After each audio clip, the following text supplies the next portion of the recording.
Sports Flash TV na may dati. Tuwa'y lagi kang panalo, bakbakan na sigurado, mga balitang... Ang prediksyon sa bakbakang Casimero versus Tapales at ang reaksyon ni Manny Pacquiao. Pag-usapan natin yan mga ka-flash. Pero bago ang lahat, huwag kakalimutang i-like, mag-subscribe at hit ang notification bell para updated ka sa mga bidyong katulad nito.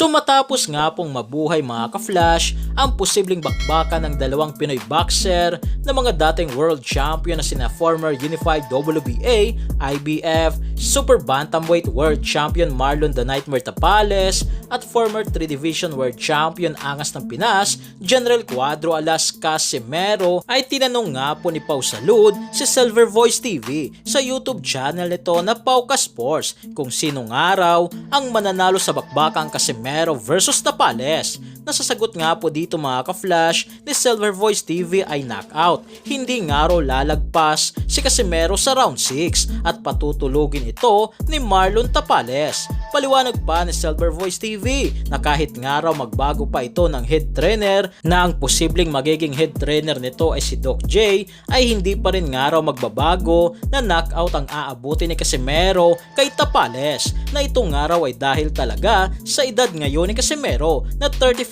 years old ngayong buwan ng Pebrero habang si Marlon Tapales ay may edad pa lamang na 31 years old na ito ang malaking dahilan kung bakit matatalo lamang si Casimero kay Tapales na matanda na nga raw talaga si Casimero.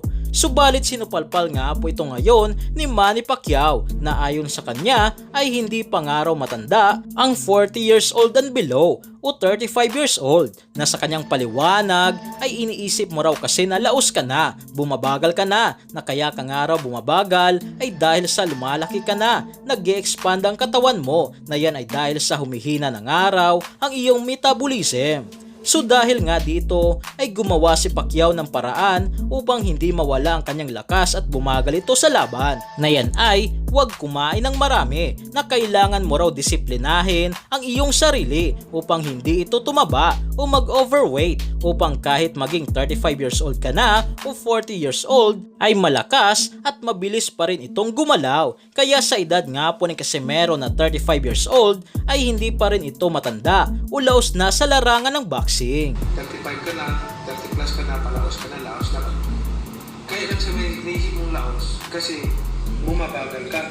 Kaya ka bumabagal kasi lumalaki ka, nag-expand yung katawan mo. Bakit nag-expand yung katawan mo? Kasi mahina yung metabolism mo. Pag hihina yung metabolism mo, so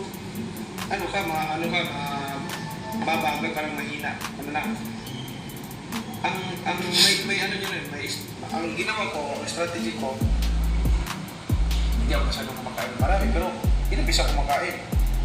Tapos disiplina ko sarili ko na hindi ako kumakain, hindi ako mag-overweight. So yan lang para sa ating balitang boxing. Ano ba ang masasabi nyo tungkol dito? Para sa inyong komento at reaksyon ay komento nyo na sa baba. Hanggang sa muli, ito ang The Sports Flash TV.